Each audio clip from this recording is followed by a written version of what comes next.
উচ্চ মাধ্যমিক রাষ্ট্রবিজ্ঞান, দ্বাদশ শ্রেণী, চতুর্থ সেমিস্টার, পঞ্চম অধ্যায়, সমকালীন সামাজিক আন্দোলনসমূহ।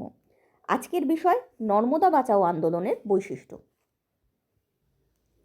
প্রশ্ন: নর্মদা বাঁচাও আন্দোলনের বৈশিষ্ট্যগুলি উল্লেখ করো, অথবা নর্মদা বাঁচাও আন্দোলনের প্রকৃতি কিরূপ ছিল তা আলোচনা করো। উত্তর: ভূমিকা। নর্মদা বাঁচাও আন্দোলন হল 1985 সালে মূলত ভারতের মধ্যপ্রদেশ, মহারাষ্ট্র ও গুজরাটে পরিব্যাপ্ত নর্মদা নদীর ওপর নির্মিত বড় বড় বাঁধ প্রকল্পগুলির, যার অপর নাম Narmada river valley development project, বিশেষত গুজরাটের সর্দার সরোবর প্রকল্প ও মধ্যপ্রদেশের নর্মদা সাগর বাঁধের ফলে উপত্যকা অঞ্চলে সৃষ্ট ব্যাপক বাস্তুচ্যুতি, জোরপূর্বক আদিবাসী জনগোষ্ঠীর উচ্ছেদ এবং পরিবেশগত অবক্ষয় ও পুনর্বাসনের অপর্যাপ্ততার বিরুদ্ধে একটি সামাজিক ও পরিবেশবাদী অহিংস গণ আন্দোলন। অর্থাৎ ভূমিকার মাধ্যমে আমরা নর্মদা আন্দোলনের বা নর্মদা বাঁচাও আন্দোলনের বেশ কয়েকটি বৈশিষ্ট্যের দিকে, যেগুলো খুব গভীর বৈশিষ্ট্য নয়, যেগুলো একদম অ্যাপারেন্ট বৈশিষ্ট্য বা বেশ কয়েকটি স্বাভাবিক বৈশিষ্ট্যের দিকে আলোকপাত করতে পারি। এক, এই আন্দোলন মূলত শুরু হয়েছিল 1980-র দশকে, 1985 সালে এর সূত্রপাত। দুই, এই আন্দোলনের মূল কেন্দ্রবিন্দু ছিল ভারতের মধ্যপ্রদেশ, মহারাষ্ট্র ও গুজরাট, কারণ এই তিনটি অঞ্চলের ওপর দিয়েই নর্মদা নদী প্রবাহিত হয়েছিল। প্রসঙ্গত উল্লেখযোগ্য যে নর্মদা নদী হল ভারতের দীর্ঘতম পশ্চিম বাহিনী নদী। এই নদী ভারতবর্ষের মধ্যপ্রদেশ, মহারাষ্ট্র ও গুজরাটের ওপর দিয়ে প্রবাহিত হয়েছে এবং ওই সকল অঞ্চলে এই নদীর প্রভাব অত্যন্ত গুরুত্বপূর্ণ। এই নদী কিছু ক্ষেত্রে সমতলের ওপর দিয়ে, কিছু ক্ষেত্রে পাহাড়ি উপত্যকার মধ্য দিয়ে, আবার কিছু ক্ষেত্রে অরণ্যাঞ্চলের মধ্য দিয়েও প্রবাহিত হয়েছে। এই নদীর ধারে যেমন অরণ্য রয়েছে এবং অরণ্যের আদিবাসীরা রয়েছে, ঠিক তেমনি বেশ কিছু গ্রাম রয়েছে, আবার বেশ কিছু শহর বা মফস্বল অঞ্চলও রয়েছে। তাই এই নদীর সঙ্গে কোনো রকম কাটাছেঁড়া করা বা এই নদীর ওপর কোনো রকম কৃত্রিম প্রজেক্ট তৈরি করার ফলে এই সকল ধরনের স্থানীয় মানুষজনের অনেক অসুবিধা তৈরি হচ্ছিল। বিশেষত গুজরাটের সর্দার সরোবর প্রকল্প এবং মধ্যপ্রদেশের নর্মদা সাগর প্রকল্পটি ছিল অনেক বড়। যদিও এই নর্মদা নদীর তীরে যে নর্মদা রিভার ভ্যালি প্রজেক্ট রয়েছে, তার মধ্যে Narmada river valley development project রয়েছে, তার মধ্যে অসংখ্য বাঁধ তৈরি করার ব্যাপার ছিল, তাও মূলত গুজরাটের সর্দার সরোবর বাঁধ এবং মধ্যপ্রদেশের নর্মদা সাগর বাঁধটা ছিল বড় বাঁধ। সেই বড় বাঁধ দুটো তৈরি করতে গেলে আশেপাশের পরিবেশ ব্যাপক হারে ক্ষতিগ্রস্ত হচ্ছিল। প্রথমত, অত বড় বড় দুটো বাঁধ এবং তার সঙ্গে সংশ্লিষ্ট জলাধার বা ক্যানেল, এগুলো তৈরি করার জন্য ব্যাপক বাস্তুচ্যুতি ঘটছিল, অর্থাৎ ব্যাপক সংখ্যক মানুষের নিজের বসতভিটে ত্যাগ করতে হতো। দ্বিতীয়ত, এই বাঁধের সঙ্গে সংশ্লিষ্ট জলাধার তৈরির জন্য বিশাল অঞ্চল জলের তলায় ডুবে যাওয়ার আশঙ্কা ছিল, আর সেই অঞ্চল অরণ্যাঞ্চলও হতে পারে, আবার মানুষের বসতভূমিও হতে পারে। তাই ওই সকল অঞ্চলের, যদি অরণ্যাঞ্চল হয় সেখানকার আদিবাসী বৃন্দের, এবং যদি গ্রামীণ অঞ্চল বা শহরাঞ্চল হয় সেখানকার বাসিন্দাদের পর্যাপ্ত পরিমাণে পুনর্বাসনের ব্যবস্থা করা উচিত ছিল সরকারের তরফ থেকে, যে ক্ষেত্রে সরকারের খামতি দেখা দেয়। সরকার অতটা পর্যাপ্তভাবে পুনর্বাসনের ব্যবস্থা করতে পারেনি। তার জন্যই মূলত এই আন্দোলনটা গড়ে উঠেছিল। এছাড়া এটি ছিল একটি সামাজিক আন্দোলন। আমরা আগেই জেনেছি যে সামাজিক আন্দোলন বলতে সেই সমস্ত আন্দোলনকে বোঝায় যে আন্দোলনে মানুষ স্বতঃস্ফূর্তভাবে নিজের উদ্যোগে সমাজের বা বৃহত্তর সমাজের কল্যাণের জন্য সংযুক্ত হয়। আর দ্বিতীয়, এটা ছিল একটি পরিবেশবাদী আন্দোলন, কারণ নর্মদা নদীর ওপর বাঁধ নির্মাণের ফলে জল বা সংশ্লিষ্ট জল বা তার আশেপাশে নদীর জল বা নদী অববাহিকা বা তার আশেপাশের পরিবেশ এবং বাস্তুতন্ত্রের ক্ষতি হওয়ার সম্ভাবনা ছিল। সেই বিষয়টাকে এই আন্দোলন হাইলাইট করেছিল। তাই এটি ছিল একটি পরিবেশবাদী আন্দোলন এবং এটি অহিংস পদ্ধতিতে পরিচালিত আন্দোলন ছিল।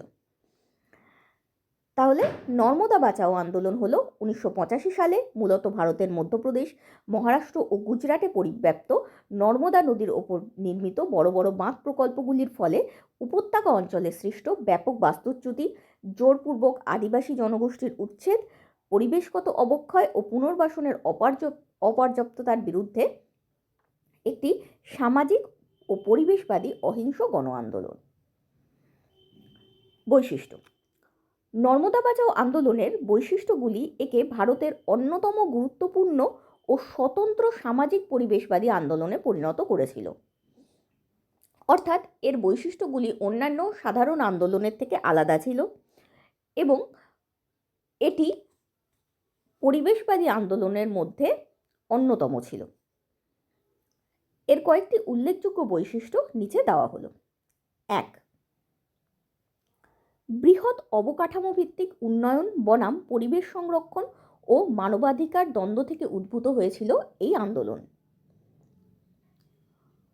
অর্থাৎ সরকার বৃহৎ অবকাঠামো যেমন বাঁধ বা বহুমুখী বাঁধ, এই বাঁধগুলোর মাধ্যমে একদিকে যেমন জল আটকানো বা জলের প্রবাহ নিয়ন্ত্রণ করা যেত কৃষিক্ষেত্র এবং অন্যান্য অঞ্চলে, ঠিক তেমনই জল সংরক্ষণ করে অন্যদের সেই সংরক্ষিত জলের, যখন জল কম নদীতে প্রবাহিত হতো তখন সেই সংরক্ষিত জলের সুবিধা দেওয়া যেত অববাহিকা অঞ্চলে।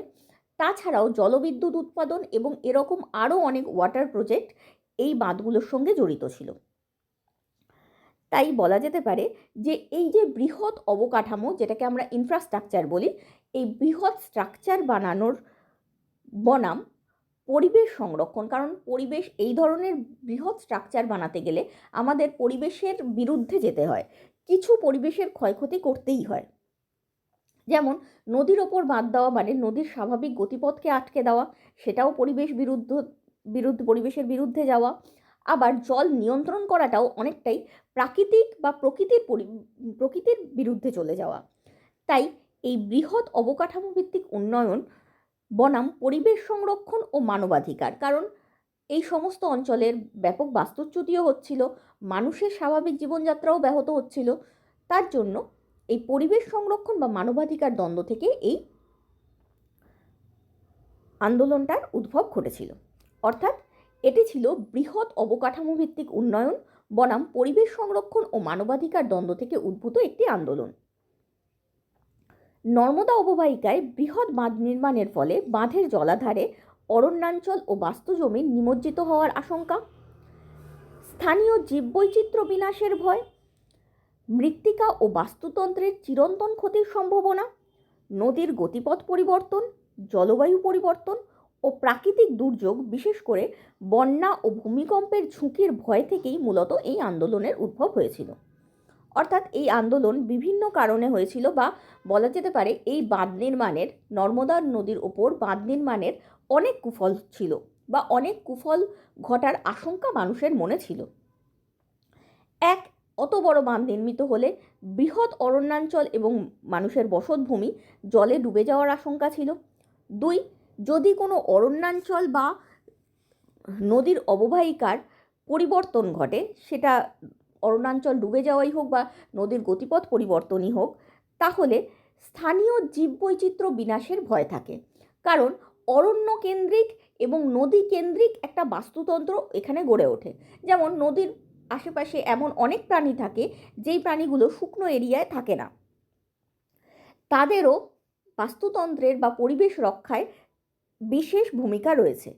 তাই এই ধরনের নদীর সাইডে বাঁধ বানিয়ে দেওয়ায় তাদের যে জায়গাগুলো ছিল যেখানে নদীর জল স্বাভাবিকভাবে যাতায়াত করত, যেই জলেই তারা নিজেদের জীবনযাপন করত, সেই ধরনের প্রাণীগুলোর জীবনযাপন ব্যাহত হয়, ফলে সেই প্রাণীগুলোকে যারা খায় তাদেরও জীবনযাপন ব্যাহত হয়।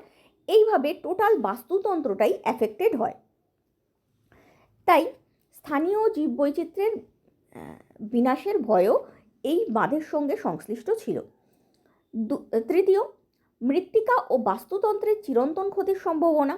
যে অঞ্চলে নদীর অববাহিকার পলি জমছে, সেই অঞ্চলে যদি নদীর জল না ঢুকতে পারে তাহলে পলি জমা বন্ধ হবে। আবার যে অঞ্চলে নদীর জল ছিল না, সেই অঞ্চল দিয়ে যদি নদীর জল প্রবাহিত হতে থাকে, তাহলে আবার সেখানে পলি জমে মৃত্তিকার কোয়ালিটি যেমন ডিফার করে যাবে, যেমন পলি মাটি অনেক বেশি কৃষির পক্ষে উপযোগী হয়, বা স্পেসিফিক ধরনের নির্দিষ্ট ধরনের কৃষিজাত পণ্য তৈরির ক্ষেত্রে উপযোগী হয়, ঠিক তেমনি শুকনো জমি বা যেখানে নদী থাকে না, সেই জমিও আলাদা ধরনের কৃষিজাত পণ্য তৈরির ক্ষেত্রে উপযোগী হয়।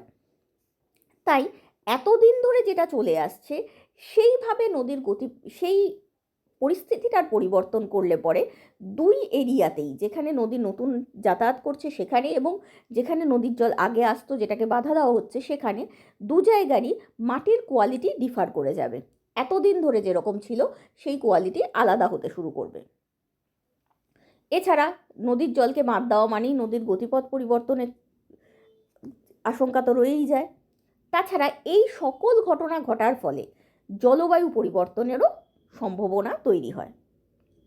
যেটা বললাম যে অরণ্যের গাছগুলো মাটির শিকড়কে ধরে রাখে, অরণ্যের গাছগুলোর শিকড় মাটিকে ধরে রাখে, তার ফলে সেই অঞ্চলে, কোনো অঞ্চলে যদি বৃহৎ অরণ্য হয় তাহলে সেই অঞ্চলে এক ধরনের স্টেবল জলবায়ু দেখা যায়। এছাড়াও শুধুমাত্র জলবায়ু পরিবর্তন ছাড়াও সেই সমস্ত অঞ্চলে যেখানে একটা স্টেবল জলবায়ু রয়েছে, সেখানে একটা স্পেসিফিক বা একটা নির্দিষ্ট ধরনের বাস্তুতন্ত্র গড়ে ওঠে, যেই বাস্তুতন্ত্র ওই স্টেবল জলবায়ুটার পরিবর্তনের ফলে অ্যাফেক্টেড হয়। তার ফলে আলটিমেটলি গিয়ে এই টোটাল অঞ্চলটার জীবনধারা, সেটা মানুষেরই হোক বা স্থানীয় প্রাণীদেরই হোক, কমপ্লিটলি চেঞ্জ হতে শুরু করে। এবং এই পরিবর্তনটা, বলা বাহুল্য, এই পরিবর্তনটা নেতিবাচক পরিবর্তন, অর্থাৎ চেঞ্জ যেটা হয় সেটা পজিটিভ নয়, নেগেটিভ ধরনের চেঞ্জেস এদের মধ্যে আসতে শুরু করে। তাছাড়াও প্রাকৃতিক দুর্যোগ, বিশেষ করে বন্যা ও ভূমিকম্পের ঝুঁকি বেড়ে যায়। কিভাবে? একটা জায়গায় প্রকৃতির বিরুদ্ধে গিয়ে নদীর জলের যে ফোর্স, নদীর জলের যে গতি বা যে শক্তি, তার বিরুদ্ধে একটা বড় স্ট্রাকচার তৈরি করা হলে সেই অঞ্চলে ভূমিকম্পের ঝুঁকি এমনিতেই বেড়ে যায়। তাছাড়াও নদীর জলকে আটকানোর ফলে বা নদীর জল নিজের মতো করে নিয়ন্ত্রণের ফলে অকাল বন্যা বা বন্যার প্রাবল্য বৃদ্ধির একটা সম্ভাবনা দেখা দেয়। এই সকল কারণেই নর্মদা নদী উপত্যকায় বাঁধ তৈরির বিরুদ্ধে আন্দোলন শুরু হয়েছিল। এইভাবে বৃহৎ বাঁধ নির্মাণের মাধ্যমে উন্নয়নের নামে পরিবেশ ধ্বংস ও মানুষের উচ্ছেদের বিরুদ্ধে জনসচেতনতা বৃদ্ধি করা ছিল এই আন্দোলনের মূল উদ্দেশ্য। অর্থাৎ আমি যেগুলো এতক্ষণ বুঝিয়ে বললাম, যে একটা বাঁধ তৈরি হলে পুরো স্ট্রাকচারটাই, পুরো স্থানীয় সংহতিটাই একেবারে বিনষ্ট হতে পারে, স্থানীয় পরিবেশ, স্থানীয় জলবায়ু, সমস্ত কিছুর আমূল পরিবর্তন ঘটে যেতে পারে। এই বিষয়টা সাধারণ মানুষকে বোঝানো, যাতে বৃহত্তর গণ আন্দোলন সৃষ্টি হতে পারে, সেই রকমভাবে বুঝিয়ে মানুষের মধ্যে সচেতনতা বৃদ্ধি করা এবং সেই সচেতনতাকে কাজে লাগিয়ে সরকারের ওপর চাপ সৃষ্টি করে এই প্রজেক্টটাকে বন্ধ করা ছিল এই আন্দোলনের উদ্দেশ্য। অর্থাৎ নর্মদা বাঁচাও আন্দোলনের লক্ষ্য ছিল নর্মদা নদীতে বৃহৎ বাঁধ নির্মাণ বন্ধ করা, প্রকল্প প্রভাবিত মানুষের পুনর্বাসন ও ক্ষতিপূরণ নিশ্চিত করা, নদীভিত্তিক বাস্তুতন্ত্রের ক্ষতি রোধ ও সরকারকে জলনীতির পুনর্বিবেচনা করতে বাধ্য করা এবং বৃহৎ অবকাঠামো ভিত্তিক উন্নয়নের কুফল সম্পর্কে জনসচেতনতা বৃদ্ধি করা। সোজা ভাষায় বাঁধ নির্মাণ বন্ধ করলেই বাকিগুলো এমনিই হয়ে যাবে, তাই বাঁধ নির্মাণকে বন্ধ করাটাই এই আন্দোলনের মূল লক্ষ্য ছিল। আর যে সমস্ত জায়গায় বাঁধ নির্মাণ বন্ধ করা সম্ভব নয়, সেই সমস্ত জায়গার মানুষদের পুনর্বাসন বা যথাযথ ক্ষতিপূরণ দেওয়া এবং বাঁধ নির্মাণের ফলে যে কুফলগুলো পরিবেশের ওপর হতে পারে সেগুলোকে যত সম্ভব কম করিয়ে আনাটা এই আন্দোলনের লক্ষ্য ছিল। 2. বিকল্প উন্নয়নের প্রস্তাব উপস্থাপনকারী। আন্দোলনটি শুধু উন্নয়নের প্রচলিত কেন্দ্রীয় প্রযুক্তি নির্ভর শহরমুখী ধারণার বিরোধিতা করেই থামেনি, বরং এটি বিকেন্দ্রীকৃত, অংশগ্রহণমূলক, মানবকেন্দ্রিক এবং পরিবেশ বান্ধব বিকল্প উন্নয়নের মডেল বা ধারা, যেমন ছোট চেক ড্যাম বা বৃষ্টির জল সংরক্ষণ, স্থানীয়ভাবে নিয়ন্ত্রিত জল ব্যবস্থাপনা প্রভৃতির ধারণা প্রচার করেছিল। অর্থাৎ এতক্ষণ আমরা যেটা পড়লাম যে এই আন্দোলনটার মূল উদ্দেশ্য কী ছিল না, বৃহৎ অবকাঠামো বা সোজা ভাষায় নদীর ওপর বাঁধ তৈরিতে বাধা দেওয়া। কিন্তু এই আন্দোলন শুধু একটা নেতিবাচক কাজই করেনি যে আমি বাঁধ তৈরিতে বাধা দিয়ে দিলাম, তাহলে ওই অঞ্চলের মানুষগুলোর উন্নতি হবে কি করে? ওই অঞ্চলের মানুষ চিরকালই বৃষ্টির ওপর ভরসা করবে নিজের কৃষিকাজের জন্য, বা চিরকালই কোনো বন্যা হলে তাদের হাত থেকে নিজের জমি জায়গাকে রক্ষা করতে পারবে না। বাঁধ, তাছাড়াও বাঁধের মাধ্যমে জলবিদ্যুৎ তৈরি হলে যে বিদ্যুৎ তাদের কাজে লাগতো সেই বিদ্যুতেরও তারা উপযোগিতা নিতে পারবে না, বিদ্যুৎকেও তারা উপভোগ করতে পারবে না। এরকম এই প্রজেক্টের বিভিন্ন দিক ছিল, সেই প্রত্যেকটা দিকের সুবিধা স্থানীয় মানুষজন পাবে না যদি বাঁধ নির্মাণ না হয়। তাই শুধুমাত্র বাঁধ নির্মাণ আটকানোই এই আন্দোলনের উদ্দেশ্য ছিল না, বরং বাঁধ নির্মাণ আটকেও কিভাবে অন্য পদ্ধতিতে স্থানীয় অঞ্চলের উন্নতি সম্ভব সেদিকেও তারা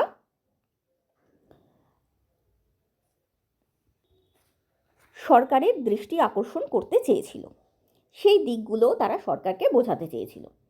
স্বাধীনতার পরবর্তীকালে ভারতবর্ষের যে উন্নয়ন সম্পর্কে ধারণা ছিল বা ভারত সরকার যে ধরনের উন্নয়ন করতে চাইতো দেশের, সেই উন্নয়ন সংক্রান্ত ধারণাটাই ছিল কেন্দ্রীয়, প্রযুক্তি নির্ভর ও শহরমুখী। মানে স্থানীয় অঞ্চলের লোকজনের পরামর্শ নাই নিয়ে, স্থানীয় অঞ্চলের কথা না ভেবে টোটাল কেন্দ্রে কতটা উন্নতি হবে। কেন্দ্রে বলতে এক্ষেত্রে বলা হচ্ছে যে সাপোজ বাঁধ যদি তৈরি হয়, তাহলে কোনো একটা বড় কোম্পানি বা সরকার সেখানে জলবিদ্যুৎ তৈরি করবে, সেখান থেকে সরকারের কতটা লাভ হবে, বা যে বড় বড় সংস্থাগুলো জলবিদ্যুৎ তৈরি করবে তাদের কতটা লাভ হবে এবং তারা কতটা ট্যাক্স সরকারকে দেবে। এইভাবেই উন্নয়নের একটা কেন্দ্রীয় ধারণা তৈরি হয়েছিল, কিন্তু স্থানীয় মানুষদের কতটা ক্ষতি হবে, আদিবাসী সম্প্রদায় বা স্থানীয় গ্রামীণ লোকেদের কী পরিস্থিতি, সেগুলো নিয়ে সরকার অতটা ভাবত না। দ্বিতীয়ত, মূলত প্রযুক্তি নির্ভর উন্নতির কথাই সরকার ভাবত তখন। বাঁধ, বড় ইনফ্রাস্ট্রাকচার, এই ধরনের প্রজেক্ট তৈরির মাধ্যমেই মানুষকে কর্মসংস্থান দিতে চেয়েছিল সরকার এবং মানুষের জীবনযাত্রার উন্নয়ন ঘটাতে চেয়েছিল। কিন্তু ওইভাবে কোনো প্রযুক্তি নির্ভর বা বড় অবকাঠামো ভিত্তিক উন্নয়ন ছাড়াও স্থানীয় ছোট ছোটোভাবে আঞ্চলিক ভিত্তিতে যে উন্নয়ন করা সম্ভব সেটা সরকার বুঝতে পারত না। তৃতীয়ত, এই আন্দোলন ছিল মূলত শহরমুখী, অর্থাৎ যেটাকে আমরা আরবানাইজেশন বলি। প্রতিটা গ্রামকে শহরের মতো উন্নত করে তোলো, তাতেই সবার উন্নতি হবে, এটা সরকারের মনে হতো। কিন্তু গান্ধীজির সর্বোদয়ের আদর্শ ছিল স্থানীয় ভিত্তিতে এবং প্রতিটা স্তরের মানুষের উন্নতি। সব জায়গা শহর হতে হবে তা নয়, গ্রামেরও উন্নতি সম্ভব, সেটাই গান্ধীজি দেখাতে চেয়েছিলেন। সেই গান্ধীজির ধারণার বিরোধী ছিল সরকারের এই ধরনের প্রজেক্টগুলো। তাই নর্মদা বাঁচাও আন্দোলন শুধুমাত্র এই ধরনের কেন্দ্রীয়, প্রযুক্তি নির্ভর ও শহরমুখী ধারণার বিরোধিতা করেই থামেনি, বরং এটি বিকেন্দ্রীকৃত, অংশগ্রহণমূলক, মানবকেন্দ্রিক ও পরিবেশ বান্ধব বিকল্প উন্নয়ন মডেল বা ধারা তৈরি করেছিল। মানে বিকেন্দ্রীকৃত মানে হচ্ছে কেন্দ্রীভূত নয়, শুধুমাত্র সরকার কতটা প্রফিট করবে বা শুধুমাত্র কোনো বড় সংস্থা ওখানে বিদ্যুৎ উৎপাদন করে কতটা প্রফিট করবে সেটা নয়, স্থানীয়রা ছোট ছোট গ্রামগুলোর কতটা উন্নতি হলো, তারা কি হারালো এবং কি পেলো তার সঠিক হিসাব, তারা যেন যতটা হারাচ্ছে তার থেকে বেশি পায় বা কিছুই যেন তাদের হারাতে না হয় নতুন কিছু বা উন্নয়ন পাওয়ার জন্য, সেটা দেখাটা ছিল বা সেদিকে সরকারের দৃষ্টি আকর্ষণ করাটা ছিল এই আন্দোলনের লক্ষ্য। শুধু বিকেন্দ্রীকৃত নয়, অংশগ্রহণমূলক, অর্থাৎ কোনো স্থানের উন্নতি অবনতি আমি যাই করতে যাই না কেন, কোনো স্থানে কোনো রকম কৃত্রিম চেঞ্জেস বা কৃত্রিম পরিবর্তন আনার আগে সেই অঞ্চলের মানুষদের কি মতামত, তারা কি চায়, কেন সেটা চায়, সে বিষয়ে ভালোভাবে বিবেচনা করা, তাদের মতামত বা তাদের অংশগ্রহণের মাধ্যমেই সিস্টেমটাকে পরিচালিত করা, এটাও ছিল এই আন্দোলনের উদ্দেশ্য। মানবকেন্দ্রিক, এটা যেমন যন্ত্রকেন্দ্রিক উন্নয়ন ছিল, কোনো বাঁধ বা বড় ইনফ্রাস্ট্রাকচার তৈরি যেমন প্রযুক্তি নির্ভর বা যন্ত্রকেন্দ্রিক, সেটা না হয়ে মানবকেন্দ্রিক যেন উন্নয়নটা হয়। এবার বলতে পারো যে প্রযুক্তি তো মানুষের কাজেই লাগে, হ্যাঁ মানুষের কাজে লাগে, কিন্তু মানুষের ইমোশনাল ফিলিংসগুলোও যেন বোঝা যায়।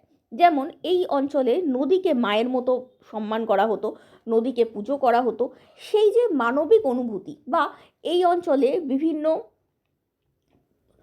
মন্দির বা বিভিন্ন তাদের আরাধনা স্থল তৈরি ছিল এই নদীকে কেন্দ্র করে, নদীকে কেন্দ্র করেই তারা এক ধরনের সাংস্কৃতিক অনুষ্ঠানের মাধ্যমে নিজের জীবনযাত্রা পরিচালিত করতেন। যেমন ওদের কাছে বন্যা না হওয়ার জন্য ওরা কীরকম ধরনের সাংস্কৃতিক পুজো করতেন, বা কৃষিকাজের জন্য যখন বর্ষা শুরু হবে, যখন জল আসবে, সেই জলেরকে ভিত্তি করে নতুন ধান উৎপাদন বা নতুন কৃষিকার্য করার ফলে সেই কৃষিকার্যকে সেলিব্রেট করার জন্য তারা কী ধরনের উৎসব অনুষ্ঠান করত, এই পুরো সাংস্কৃতিক স্ট্রাকচারটা ওই নদীকে কেন্দ্র করেই গড়ে উঠেছিল। তাই বলা যেতে পারে যে এমন উন্নয়ন হওয়া দরকার যেটা এই দীর্ঘদিনের সংস্কৃতিকে যেন ক্ষুণ্ণ না করে বা নষ্ট না করে। এছাড়া অবশ্যই পরিবেশ বান্ধব, কারণ আগেই বলেছি এই ধরনের বাঁধ বা বড় ইনফ্রাস্ট্রাকচার কোনো জায়গায় কৃত্রিমভাবে তৈরি হলে স্থানীয় বাস্তুতন্ত্রের ওপর নেতিবাচক প্রভাব পড়ে। তাই সেরকম যাতে না হয় সেই ধরনের বিকল্প উন্নয়ন মডেল বা বিকল্প উন্নয়নের একটা প্রতিরূপ বা ধারা তারা তৈরি করতে চেয়েছিল, আন্দোলনকারীরা তৈরি করতে চেয়েছিল। নদীর জলের প্রবাহ বা নদীর জলের মাত্রা যদি শুধুমাত্র প্রকৃতি নির্ভর হয়, তাহলে স্থানীয় অঞ্চলকেও বৃষ্টি বা প্রকৃতির ওপর নির্ভর করেই নিজের জীবনযাত্রা বানাতে হবে, নিজের জীবনযাত্রা চালাতে হবে।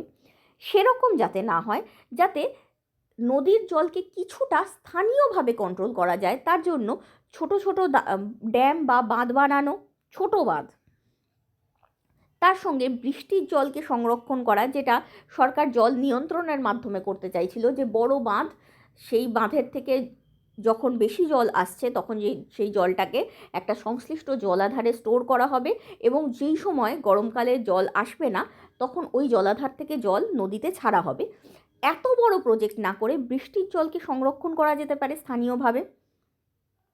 এইভাবে স্থানীয়ভাবে নদীর জলের প্রবাহ এবং জলের সংরক্ষণ নিয়ন্ত্রণের যে ব্যবস্থাপনা, এর মাধ্যমেও টোটাল সরকার যে উন্নতিটা আনতে চাইছে তার প্রায় 70-80% উন্নতি আনা সম্ভব, সেই ধারণাই তারা প্রচলন করেছিল। তাই তারা বিকল্প উন্নয়নের প্রস্তাব উপস্থাপন করেছিল সরকারের সম্মুখে। অর্থাৎ এই আন্দোলন ছিল বিকল্প উন্নয়নের প্রস্তাব উপস্থাপনকারী। এই আন্দোলন ছিল বিকেন্দ্রীকৃত, অংশগ্রহণমূলক, মানবকেন্দ্রিক ও পরিবেশ বান্ধব বিকল্প উন্নয়নের প্রতিরূপের ধারণা প্রচারকারী। পরবর্তী পয়েন্ট, বহুমুখী বা বহুমাত্রিক গণ আন্দোলন।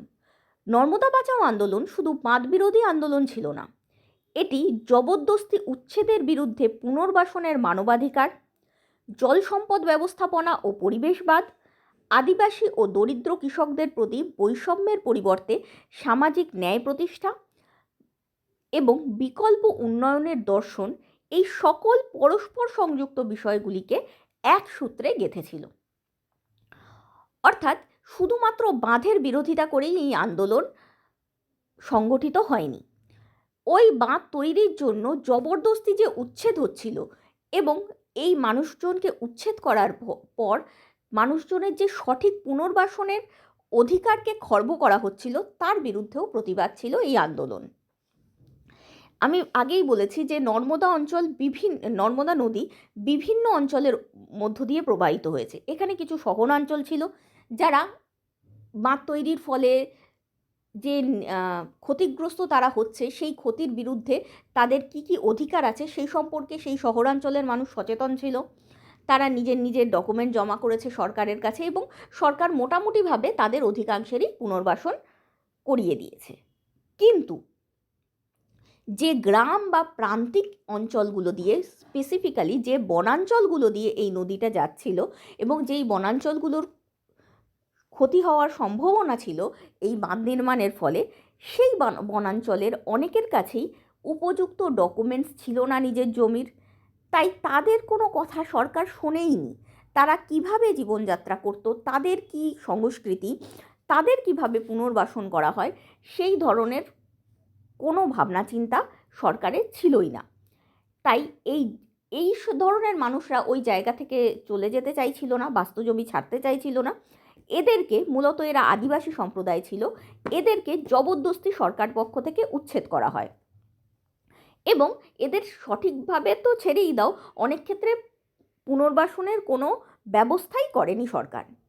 তাই এই ধরনের কাজ করে, এই ধরনের অবহেলাপূর্ণ আচরণ করে সরকার যে তাদের মানবাধিকার ক্ষুণ্ণ করছিল তার বিরুদ্ধে সোচ্চার হয় এই আন্দোলনকারীরা। এছাড়াও জল সম্পদ ব্যবস্থাপনা ও পরিবেশবাদ নিয়েও এই আন্দোলন সোচ্চার ছিল। যেটা আগেই বললাম যে অত বড় বাঁধ বানিয়ে যা যা করা যায় সেগুলো ছোট, তার প্রায় 70%ই অ্যাচিভ করা যায় ছোট ছোট বাঁধ বানিয়ে স্থানীয় ভিত্তিক জল নিয়ন্ত্রণ করে।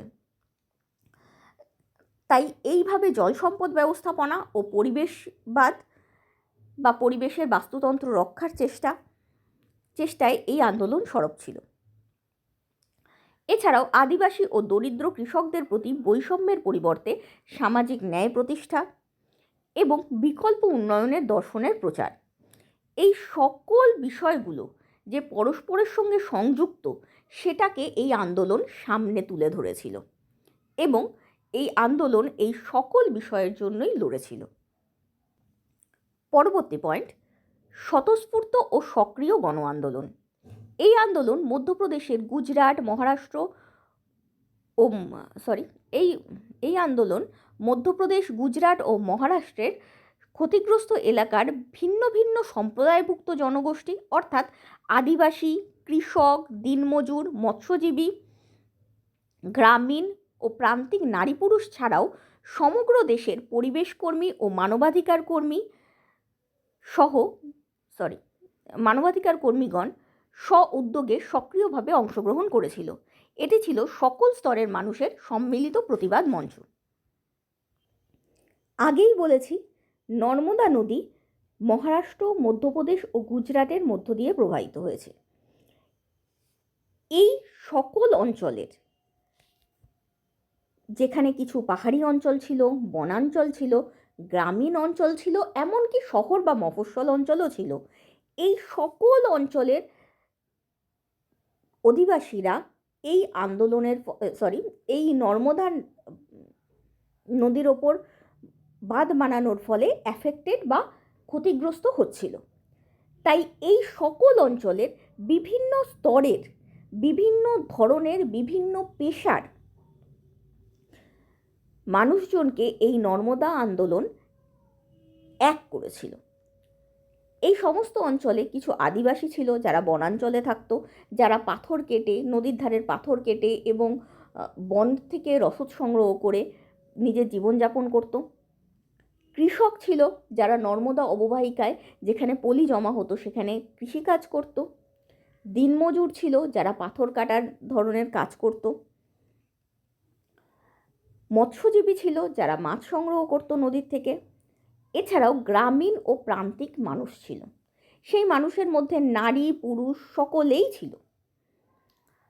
কারণ আগেও চিপকো আন্দোলন আলোচনার সময় আমি আলোচনা করেছি যে নারীরাই মূলত বন বা নদীর থেকে পরিবার চালানোর মতো জল বা ওষুধ, ফল মূল, পশু খাদ্য এগুলো সমস্ত কিছু সংগ্রহ করে। তাই যদি নদীর গতিপথই পরিবর্তিত হয়, নারীদের জীবন অনেক বেশি অ্যাফেক্টেড হবে। কারণ কাছের নদীটা না থাকায় বা কাছের অঞ্চলে বন জঙ্গলটা না থাকায় তাদের অনেক দূরে যেতে হবে। এর ফলে তাদের স্বাস্থ্যও ক্ষতিগ্রস্ত হবে, তাদের পরিশ্রমও বেশি পড়বে। তাই নারী পুরুষ নির্বিশেষে সকলেই এই আন্দোলনে যোগদান করেছিলেন। শুধু তাই নয়, শুধু অ্যাফেক্টেড এরিয়ার মানুষজনই নয়, বরং সমগ্র দেশের পরিবেশকর্মী ও মানবাধিকার কর্মীরাও নিজের উদ্যোগে সক্রিয়ভাবে এই আন্দোলনে অংশগ্রহণ করেছিলেন, যার মধ্যে মেধা পাটেকর, লালবিহারী মুকাতি, মোহন ভাই, যোগিনী বাই, উর্মিলা দেবী, কমলা দেবী এরা ছিলেন উল্লেখযোগ্য।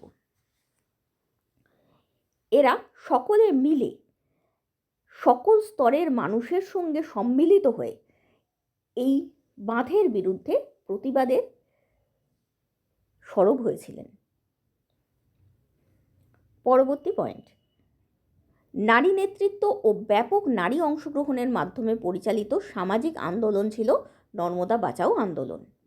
নর্মদা বাঁচাও আন্দোলনের মুখ্য সংগঠক এবং এর সবচেয়ে পরিচিত নেত্রী মেধা পাটকরের নেতৃত্বে এই আন্দোলনে নারীরা অগ্রণী ভূমিকা পালন করেন। গ্রামীণ ও আদিবাসী নারীরা প্রায়ই প্রতিবাদ মঞ্চের কেন্দ্রে থাকতেন, কারণ পরিবার ও সম্প্রদায়ের অস্তিত্ব রক্ষার লড়াই সরাসরি তাদের জীবনকে প্রভাবিত করেছিল, যেটা অলরেডি আলোচনা করলাম যে তাদের জীবন পুরুষদের থেকেও বেশি অ্যাফেক্টেড হয়েছিল। তাই তারাও সক্রিয়ভাবে এই আন্দোলনে সামিল হয়েছিলেন। আন্দোলনের মূল নেত্রী ছিলেন মেধা পাটকর, তিনিও নারী ছিলেন এবং গ্রামীণ নারীরাও আন্দোলন মঞ্চের কেন্দ্রে থাকতেন। আন্দোলনকারী নারীদের অদম্য সাহসিকতা, জোরালো কণ্ঠস্বর, সংগ্রামী মানসিকতা ও ভূমিকা ভারতের নারী আন্দোলনে নতুন মাত্রা যোগ করে। অর্থাৎ এই আন্দোলন দেখায় যে নারীরা শুধুমাত্র পুরুষদের পেছনে থেকে সহায়ক হিসেবে নয়, বরং কেন্দ্রীয় ভূমিকা পালন করেও কোনো আন্দোলনকে সাকসেসফুল করতে পারে। পরবর্তী পয়েন্ট, অহিংস ও গণতান্ত্রিক আন্দোলন। গণতান্ত্রিক ও সাংবিধানিক পদ্ধতিতে প্রতিরোধ হিসেবে সুপ্রিম কোর্ট সহ বিভিন্ন আদালতে মামলা দায়ের করে রাষ্ট্রের উন্নয়ন নীতিকে আইনি চ্যালেঞ্জ জানানোর পাশাপাশি গান্ধীবাদী অহিংস সত্যাগ্রহের অনুসরণে অনশন, অবস্থান, ধর্মঘট, ধর্ণা ও শান্তিপূর্ণ প্রতিবাদ, নাটক, কবিতা, গান, শিল্পকলা, তথ্যচিত্রের দ্বারা জনসমর্থন আদায়, জনসভা, মিছিল ও পদযাত্রার মাধ্যমে জনসংযোগ ও সংহতি বৃদ্ধি এবং স্থানীয় সাংস্কৃতিক প্রতীক নর্মদা নদীকে মাতা বা দেবী হিসেবে উপস্থাপন করে সৃজনশীল প্রতিরোধ প্রভৃতি পদ্ধতিতে এই আন্দোলন পরিচালিত হয়। অর্থাৎ এটি আইনি লড়াই এবং সামাজিক গণ আন্দোলনের সংমিশ্রণ ছিল। সোজা ভাষায় এই আন্দোলন কোন কৌশলে পরিচালিত হয় তা এই আন্দোলনকে স্বতন্ত্র আন্দোলন আন্দোলন রূপে পরিচিতি দেয়। ফার্স্ট, এই আন্দোলনের আন্দোলনকারীরা গণতান্ত্রিক ও সাংবিধানিক পদ্ধতিতে প্রতিরোধ করেন। কিভাবে? সুপ্রিম কোর্ট সহ বিভিন্ন আদালতে মামলা করে। কি নিয়ে মামলা করেন? যেটা আগেই বললাম, রাষ্ট্রের উন্নয়ন নীতি, যেটা কেন্দ্রীয় প্রযুক্তি নির্ভর এবং শহরমুখী উন্নয়ন নীতি ছিল, সেই নীতিকে আইনি চ্যালেঞ্জ জানিয়ে মানবকেন্দ্রিক, পরিবেশবাদী এবং বিকেন্দ্রীকৃত উন্নয়নের পক্ষে তারা নিজেদের মতামত কোর্টের সামনে রাখেন।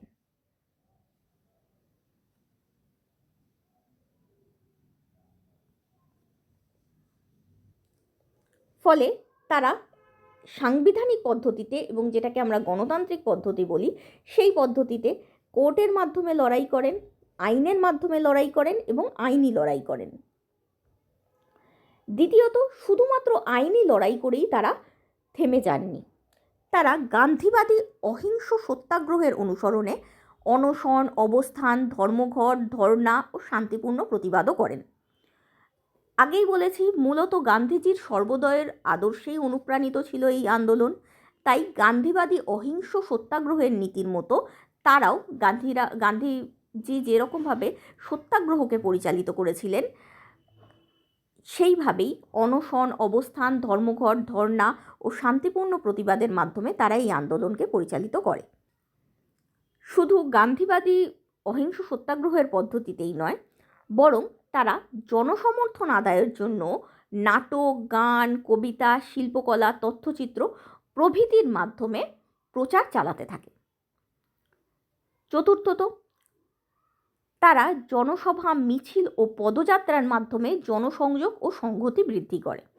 অর্থাৎ এত বড় আন্দোলন, এত 3খানা রাজ্য জুড়ে আন্দোলন, এদের মধ্যে যদি কোনো সিঙ্ক্রোনাইজেশন না থাকে, এরা যদি পরস্পরের থেকে বিচ্ছিন্ন রূপে আত্মপ্রকাশ করে, তাহলে আন্দোলনটা জোরালো হবে না।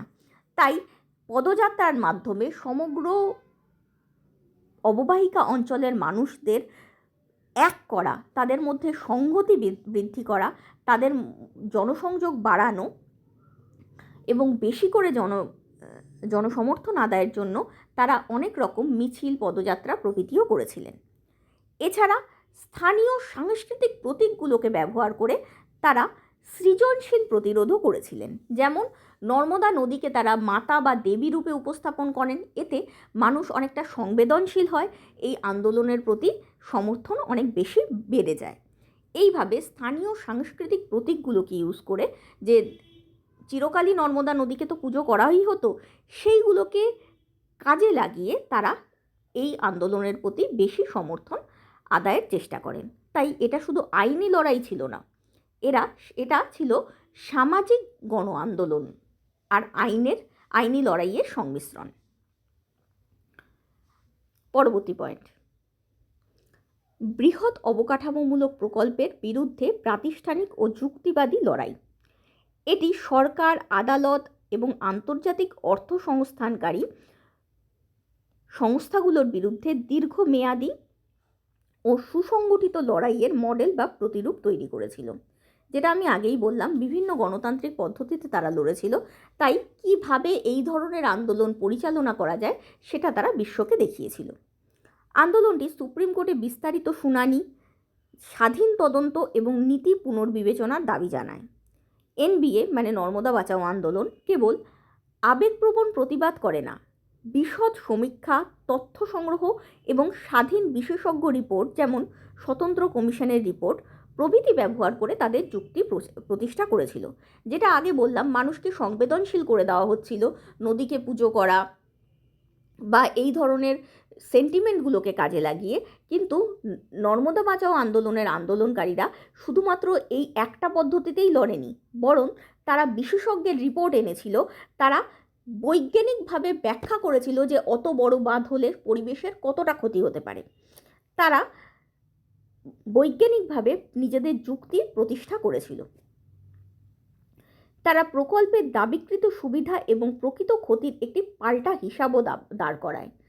মানে এই প্রকল্প হলে মানুষের কত টাকার উন্নয়ন হবে বা কীরকম উন্নয়ন হবে, আর এই প্রকল্প না হলে মানুষের কীরকম ধরনের উন্নয়ন হতে পারে, তার একটা হিসাব দাঁড় করায়। যেই হিসাবের ক্ষেত্রেও দেখা গেছিল যে বাঁধ নির্মাণ করতে যত টাকা ব্যয় হয়ে যাচ্ছে, বাঁধের থেকে উপকার তত বেশি টাকার পাওয়া যাচ্ছে না, সেই তুলনায় অনেক কম পাওয়া যাচ্ছে। এই ধরনের হিসাবও তারা সকলের সামনে তুলে ধরে। তারা জাতীয় ও আন্তর্জাতিক স্তরে পরিবেশ সংক্রান্ত নীতিমালার লঙ্ঘনের প্রশ্ন তোলে। জাতীয় ও আন্তর্জাতিক ক্ষেত্রে পরিবেশ রক্ষা নিয়ে কিছু নীতি রয়েছে, সেই নীতিগুলো যে সরকার ভেঙেছিল বা এই নীতিগুলো যে সরকার সঠিকভাবে পালন করেনি, সেই কথাটা তারা সর্বসমক্ষে তুলে ধরে এবং সরকারকে এক প্রকার বাধ্য করায় পরিবেশ সংক্রান্ত নীতিগুলির পালন করার জন্য। এই সমস্ত কিছু করার ফলস্বরূপ নর্মদা ট্রাইব্যুনাল গঠন করা হয়, যা পুনর্বাসনের নীতিমালা নির্ধারণে গুরুত্বপূর্ণ ভূমিকা পালন করেছিল। যেটা আগেই বললাম, অপর্যাপ্ত পুনর্বাসন হচ্ছিল এবং অনেক লোক পুনর্বাসনের কোনো অধিকারই পাচ্ছিল না। সেই জিনিসটা দেখার জন্য নর্মদা ট্রাইব্যুনাল গঠন করা হয় এবং পুনর্বাসনের যথাসম্ভব যথার্থ পুনর্বাসনের চেষ্টা করা হয়। এছাড়াও সুপ্রিম কোর্ট প্রকল্প চালিয়ে যাওয়ার অনুমতি দিলেও মানবাধিকার রক্ষার জন্য বেশ কিছু শর্ত আরোপ করে। সেসব শর্তের মধ্যে উল্লেখযোগ্য ছিল বাঁধের উচ্চতা সীমিত রাখা এবং বাস্তুচ্যুত মানুষদের যথাযথ পুনর্বাসন দেওয়ার নির্দেশ।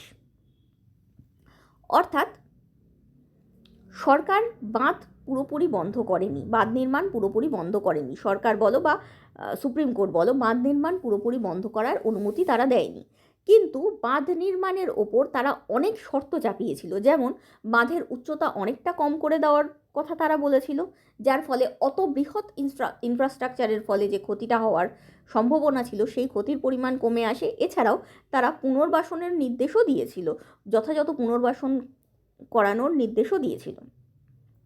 তার ফলেও স্থানীয় মানুষজনের কিছুটা রিলিফ হয়।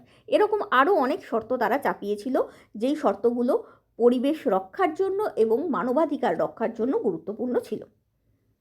পরবর্তী পয়েন্ট, তৃণমূল স্তর থেকে উত্থিত কিন্তু জাতীয় ও আন্তর্জাতিক প্রতিধ্বনি হয়ে উঠেছিল এই আন্দোলন। আন্দোলনটি নর্মদা উপত্যকার স্থানীয় গ্রামগুলো থেকে শুরু হয়েছিল, কিন্তু দ্রুত জাতীয় ও আন্তর্জাতিক সমর্থন অর্জন করে। এই আন্দোলন বিশ্ব ব্যাংকের মতো প্রতিষ্ঠানের ওপর চাপ তৈরি করে প্রকল্পের তহবিল স্থগিত করতে সক্ষম হয়েছিল। এনবিএ বা নর্মদা বাঁচাও আন্দোলন জাতীয় ও আন্তর্জাতিক মিডিয়ার দৃষ্টি আকর্ষণে অসাধারণ দক্ষতা দেখিয়েছিল, যা আন্দোলনের বার্তা বৃহত্তর শ্রোতাদের কাছে পৌঁছে দিতে সাহায্য করেছিল। অর্থাৎ আন্দোলনটা ছিল মূলত গ্রামীণ আন্দোলন। মূলত গ্রামীণ বা বনাঞ্চলের আদিবাসীরা, গ্রামীণ বা প্রান্তিক মানুষরা এই আন্দোলনটা করেছিল। যারা আন্দোলন করেছিল তারা নিতান্তই সাধারণ মানুষ ছিল এবং তারা অনেক বেশি শক্তিশালী সরকারের বিরুদ্ধে বা বলতে গেলে কেন্দ্রীয় সরকারের বিরুদ্ধে এই আন্দোলনটা করছিল। কিন্তু তা সত্ত্বেও এই আন্দোলনটা খুব তাড়াতাড়ি জাতীয় ও আন্তর্জাতিক সমর্থন পেয়ে গেছিল। কিভাবে? তারা খুব সুন্দরভাবে মিডিয়ার দৃষ্টি আকর্ষণ করেছিল, তারা নিজেদের প্রচারটা খুব ভালোভাবে করেছিল। তার ফলে বিশ্ব ব্যাংকের মতো প্রতিষ্ঠান, যা একেবারে আন্তর্জাতিক প্রতিষ্ঠান, ভারতবর্ষের কোথায় কোন গ্রামে কি হচ্ছে যে খোঁজ রাখে না, সেই বিশ্ব ব্যাংকের পর্যন্ত নজরে গেছিল এবং বিশ্ব ব্যাংক এই বাঁধ তৈরির জন্য যে টাকা দিচ্ছিল সেই টাকাটা বন্ধ করে দেয়। তার ফলেও বাঁধ তৈরির কাজ কিছুটা বাধাপ্রাপ্ত হয়। অর্থাৎ এই আন্দোলনটা স্থানীয় আন্দোলন থেকে আন্তর্জাতিক পরিচিতি পায়। পরবর্তী পয়েন্ট, দীর্ঘমেয়াদী, নিরবিচ্ছিন্ন ও ধারাবাহিক সংগ্রাম। 1985 সাল থেকে শুরু হয়ে এই আন্দোলন দশকের পর দশক ধরে সক্রিয় রয়েছে, যা এর সাংগঠনিক শক্তি, জনসমর্থন ও নেতৃত্বের ধারাবাহিকতাকে প্রকাশ করে। দীর্ঘ সময় ধরে অব্যাহত থাকায় এটি ভারতের অন্যতম দীর্ঘস্থায়ী পরিবেশ আন্দোলনে পরিণত হয়েছে। খুব সহজ বিষয়, বাঁধ তৈরির কাজ পুরো বন্ধও হয়নি, পুরো শেষও হয়নি, তাই এই আন্দোলন চলেই গেছে। সুপ্রিম কোর্টে দীর্ঘদিন ধরে কেস চলেছে, কিন্তু এই আন্দোলন কোনো দিন হাল ছাড়েনি, এই আন্দোলনকারীরা কোনো দিন হাল ছাড়েনি। এটাই এই আন্দোলনের সাংগঠনিক শক্তি, এই আন্দোলনের প্রতি জনসমর্থন এবং এই আন্দোলনের নেতৃত্বের বা নেতা নেত্রীদের ধারাবাহিকতাকে প্রকাশ করে। অর্থাৎ এটা যে একটা সুসংগঠিত আন্দোলন ছিল তা সবার সামনে এই বিষয়টা এনে দিয়েছিল। এত বছর ধরেও এই আন্দোলন নিরবিচ্ছিন্নভাবে চলতে থাকায় এই বিষয়টা সকলের সামনে স্পষ্ট হয়ে গেছিল। পরবর্তী পয়েন্ট, বাস্তুচ্যুতির বিরুদ্ধে আদিবাসী জনগোষ্ঠীর পুনর্বাসনের অধিকার ও সাংস্কৃতিক ঐতিহ্য রক্ষার সংগ্রাম ছিল এই আন্দোলন। নর্মদা বাঁচাও আন্দোলন আদিবাসী সম্প্রদায়ের ভূমি অধিকার, জীবিকার উৎস, সাংস্কৃতিক পরিচয় এবং আত্মনিয়ন্ত্রণের অধিকারের লড়াই ছিল। এটি শুধু ক্ষতিপূরণের লড়াই নয়, বরং তাদের অস্তিত্ব ও ঐতিহ্য রক্ষার লড়াই ছিল। ওই অঞ্চলের যে স্থানীয় মানুষজন, তাদের পুরো জীবনযাত্রাটাই নদী কেন্দ্রিক ছিল এবং যেটা বনাঞ্চলের মানুষজন ছিল তাদের জীবনযাত্রা নদী ও বন কেন্দ্রিক ছিল। যেটা আমি বললাম যে তাদের বিভিন্ন পুজো, বিভিন্ন সেলিব্রেশন সব কিছুই এই নদীর জলের ওপর বা প্রাকৃতিক নদীর প্রাকৃতিক প্রবাহের ওপর নির্ভর করে গঠিত হতো। তাই যদি তুমি ওই নদীর প্রবাহটাকেই আটকে দাও বা নদীর প্রবাহকে পরিবর্তন করো, তাই তখন তাদের শুধু ভূমি বা জীবিকা চলে যায় তা নয়, তাদের সাংস্কৃতিক পরিচয়টাও বা সাংস্কৃতিক অস্তিত্বটাও বিনাশের সম্মুখীন হয়। তাদের তাদের যে নদী রয়েছে, তাদের যে স্থানীয় নদী বা স্থানীয় বনাঞ্চলের ওপর তাদের অধিকার, সেই অধিকারটাকেও খর্ব করা হয় এর মাধ্যমে। তাই বলা যেতে পারে এটা শুধুমাত্র বাস্তুচ্যুতির বিরুদ্ধেও সংগ্রাম ছিল তা নয়, আদিবাসী জনগোষ্ঠীর পুনর্বাসনের অধিকারের সংগ্রাম ছিল শুধুমাত্র তাও নয়, বরং এটা ছিল তাদের সাংস্কৃতিক ঐতিহ্য রক্ষার সংগ্রাম। কারণ ওই অঞ্চলের অধিবাসীদের পূজাস্থল থেকে আরম্ভ করে বাস্তু জমি, গান, কবিতা বা যে পুরো সংস্কৃতি, উৎসব, অনুষ্ঠান সব কিছুই নদীকে কেন্দ্র করে গড়ে উঠেছিল। তাই সেগুলোর থেকে যদি তাদেরকে দূরে কোথাও নিয়ে গিয়ে বাড়িঘরও দিয়ে দেওয়া হয়, চাকরিও দিয়ে দেওয়া হয়, তাহলেও তাদের দীর্ঘদিনের যে সাংস্কৃতিক ঐতিহ্য সেটা নষ্ট হয়ে যাবে। সেই ঐতিহ্য রক্ষারও সংগ্রাম ছিল এই নর্মদা বাঁচাও আন্দোলন। অর্থাৎ কোনো অঞ্চলের মানুষকে সম্পূর্ণভাবে তুমি সেই অঞ্চল থেকে উৎখাত করতে পারো না, এতে তুমি একটা অঞ্চলের সংস্কৃতিকে পুরোপুরি বিনষ্ট করছো। সেই বিষয়টা সকলের সামনে তুলে ধরে এই আন্দোলন। পরবর্তী পয়েন্ট, সর্বোদয়ের আদর্শে অনুপ্রাণিত সর্বস্তরের মানুষের অংশগ্রহণমূলক গণতন্ত্রের পুনঃপ্রতিষ্ঠার প্রচেষ্টা। আমরা জানি গণতন্ত্র বলতে বোঝায় প্রত্যেকটা অঞ্চলের মানুষের, প্রত্যেকটা জনগোষ্ঠীর অংশগ্রহণের মাধ্যমে বা মতামতের মাধ্যমে জীবন পরিচালন করার বা রাষ্ট্র পরিচালন করার ক্ষমতা বা পরিবেশ। এই গণতন্ত্র ব্যাহত হয়েছিল এই ধরনের বাঁধ নির্মাণের প্রকল্পের ফলে। কেন? স্থানীয় লোকেদের কোনো রকম মতামত না নিয়েই সরকার কেন্দ্রীয় স্তর থেকে এই বাঁধ নির্মাণের প্রকল্প গ্রহণ করে। সরকারের এই কেন্দ্রাভিমুখী উন্নয়নের ফলে স্থানীয় মানুষদের জীবনযাত্রা, সাংস্কৃতিক ঐতিহ্য সব কিছুই বিপন্ন হতে থাকে বা সব কিছুই বিপন্ন হওয়ার আশঙ্কা তৈরি হয়। তাই গণতন্ত্র এক প্রকার ব্যাহত হয়, কারণ গণতন্ত্রের মেন উদ্দেশ্য হলো সকলের সরকার বা সকলের মতামত অনুসারে পরিচালিত সরকার। সেই নীতিটা এই বাঁধ নির্মাণ প্রকল্প খর্ব করেছিল। উপনিবেশোত্তর ভারতীয় রাষ্ট্র ব্যবস্থার কেন্দ্রাভিমুখী উন্নয়নের বিরোধিতা করে এই আন্দোলন স্থানীয় জনগোষ্ঠীর মতামত, জীবনধারা এবং সাংস্কৃতিক ঐতিহ্যের গুরুত্বের প্রতি সচেতনতা বৃদ্ধি করে।